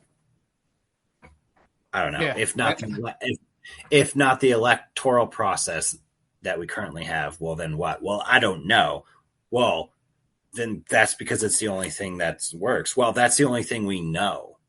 Do you know what I mean? So it's like there could be some other kind of system that works. And like, you know, if you think it's honestly, it's kind of embarrassing. It's kind of atrocious that Biden and Trump themselves are candidates for presidents or like Hillary or like Bush or the Clintons, like any number one of these peoples, they don't have like leadership real qualities. I mean, maybe Trump does because he's kind of more of like a business orientated person, or I don't even give a shit. But like, in my opinion, they're all terrible choices for leaders. And it's just like people resort to this mentality of like, well, lesser of two evils, blah, blah, blah, blah, blah. Like, well, that's not fucking good. In my opinion, that's not good enough. The lesser of two evils is just picking like the shittier piece of shit. Do you know what I mean? It's not better. It's just like you're somehow, you okay with just having shit choices and picking the one that you think might be shittier or less shittier. Do you know what I mean? So in my opinion, I don't think anyone should vote, honestly. just like I think people should just stop voting. I haven't voted in years because I voted for Obama when I was 18. I didn't really know a goddamn thing about anything. Maybe I still don't, but like I remember his whole campaign process, or his whole campaign whatever quote or slogan, that's what it is, was like, oh, change, there's going to be change, blah blah blah blah blah. And like, oh, so that's like what really drew him to me, because I was observing things about the world that were fucked, and I was like, oh, this is a candidate. He's saying change, that word change, and then guess what? I voted for him. He got elected.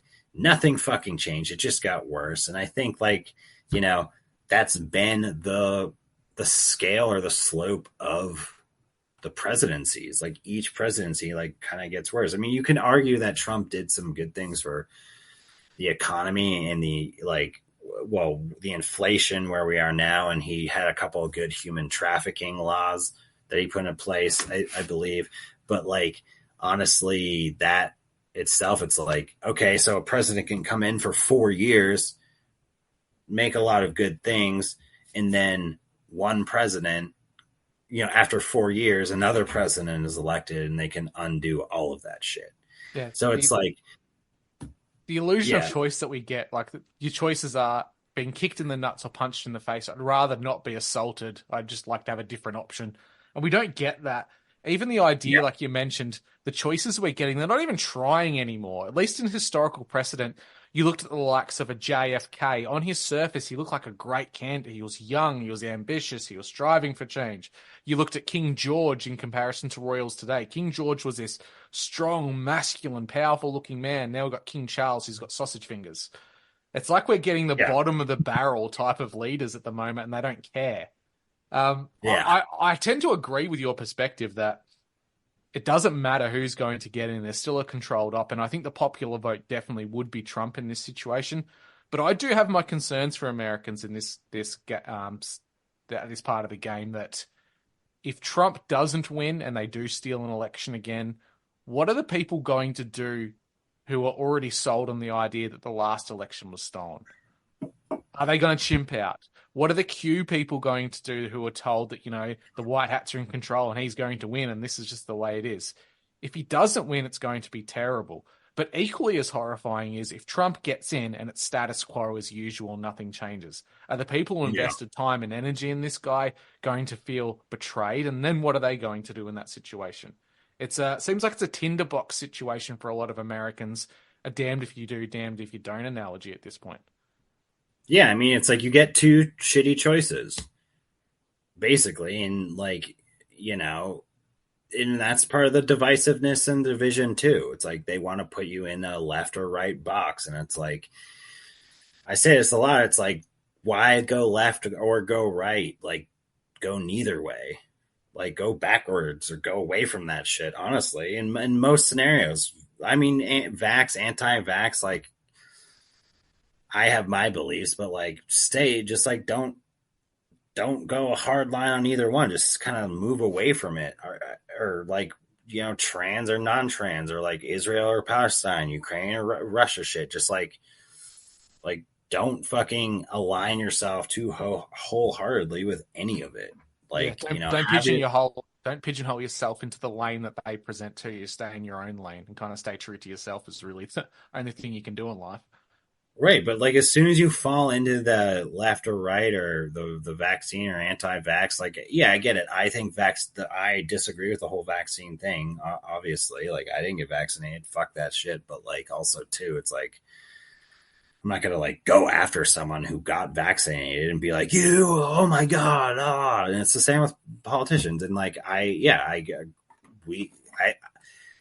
I think this election is going to be extremely interesting. I think Ron and a lot of other people speculate that it might not even happen. And they might try to pull some weird moves, you know, I don't know. I mean, you can't, I don't want to make predictions because who the fuck knows? Like every electoral process is a shit show, basically. It has been, or it's like crazy stuff happens and, you know, I mean, just look at, they just tagged Trump with 34 felonies, and Biden is fucking sniffing kids and eating ice cream, and can't even put on a speech.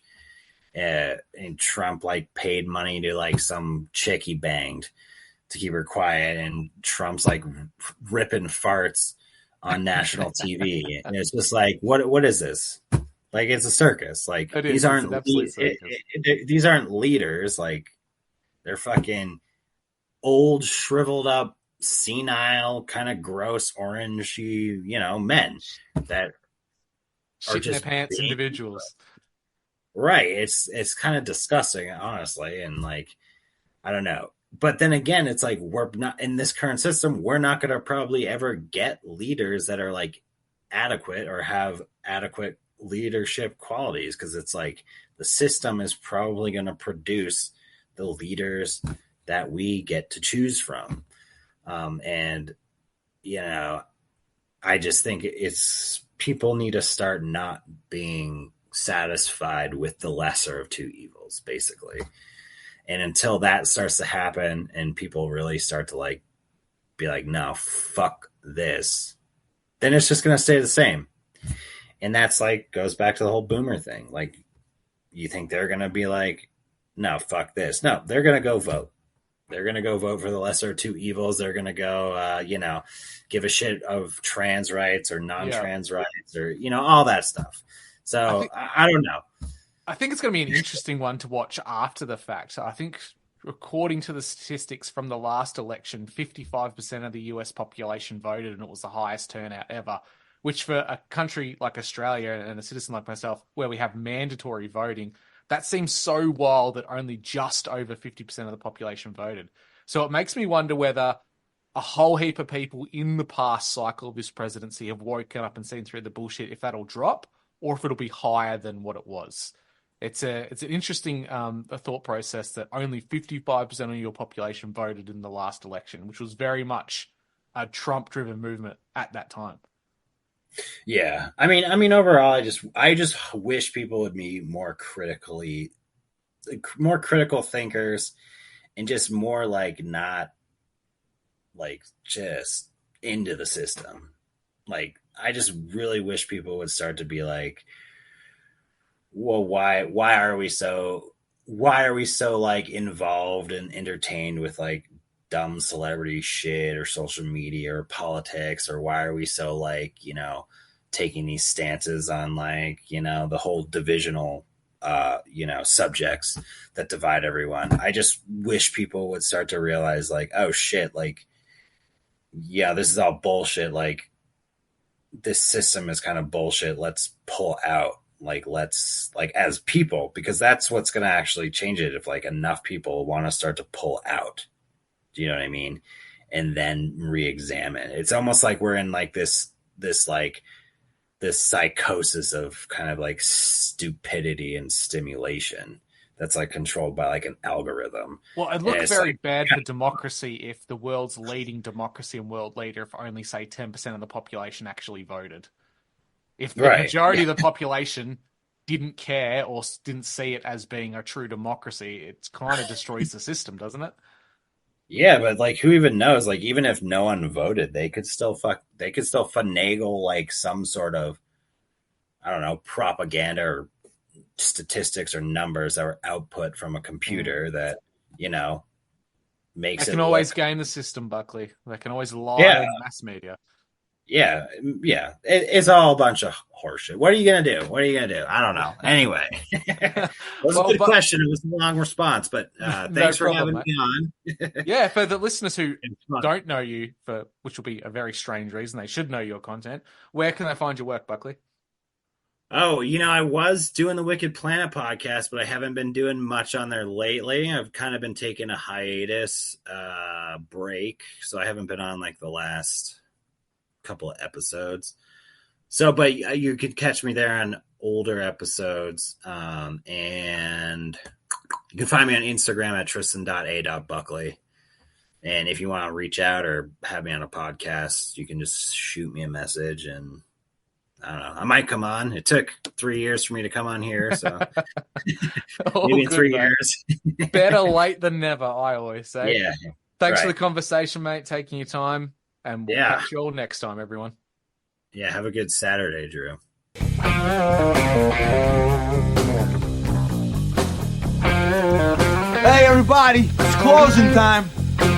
You don't gotta go home, but you can't stay here.